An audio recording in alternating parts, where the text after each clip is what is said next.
Рекламная информационная программа «Новости банков Оренбурга». Добрый день, в студии Елена Костылева. Программу представляет интернет-портал банкиоренбурга.ру, сайт для тех, кто стремится быть в курсе последних событий в финансовой сфере. Россельхозбанк принял решение исполнить 5 июля колл-опцион по субординированному займу объемом $800 миллионов США, привлеченному за счет выпуска еврооблигаций, размещенных в июне 2011 года по ставке 6% годовых с погашением в июне 2021 года. У банка нет недостатков в капитале второго уровня с учетом привлечений на локальном рынке в 2015 году. Постепенное уменьшение вкладов капитала, размещенных по старым правилам субординированных инструментов, делает исполнение колл-опциона логичным шагом по оптимизации источников дополнительного капитала. Кроме того, исполнение банками колл-опционов по субординированным евробондам позитивно оценивается инвесторами, подчеркнул заместитель председателя правления Россельхозбанка Кирилл Левин. Профессионалам инвестиционной индустрии хорошо известно, что настроение инвесторов в наибольшей степени определяется динамикой рынка. Во время длительного периода бычьего рынка многим начинает казаться, что рост будет бесконечным, и высокорискованные инструменты, в первую очередь покупка акций, пользуются наибольшим спросом.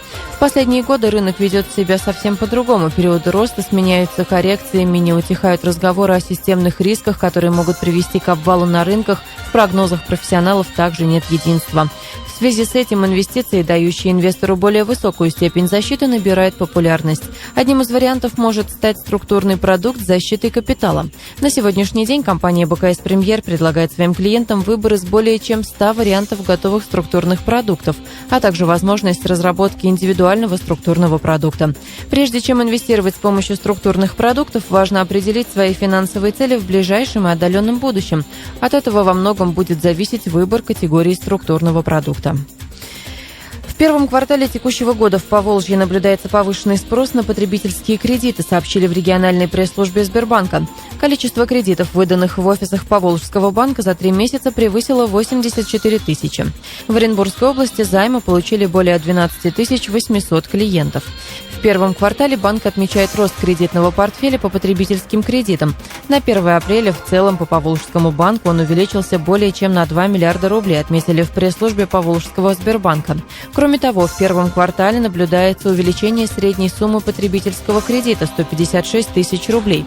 За первые 3 месяца Сбербанк в Поволжье выдал потребительских кредитов на сумму более 13 миллиардов рублей, рассказала заместитель председателя Поволжского банка Светлана Арнаутова.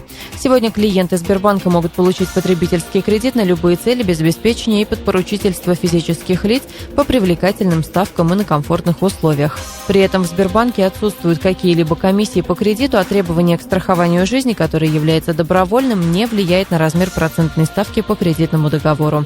Это все банковские новости на сегодня. Программу представил портал Банки Оренбурга, интернет-ресурс для тех, кто ищет самую свежую информацию о банках. Адреса, телефоны банков, карта банкоматов, онлайн-заявки на кредит, курсы валют и самые последние банковские новости. Адрес сайта banki-orenburga.ru.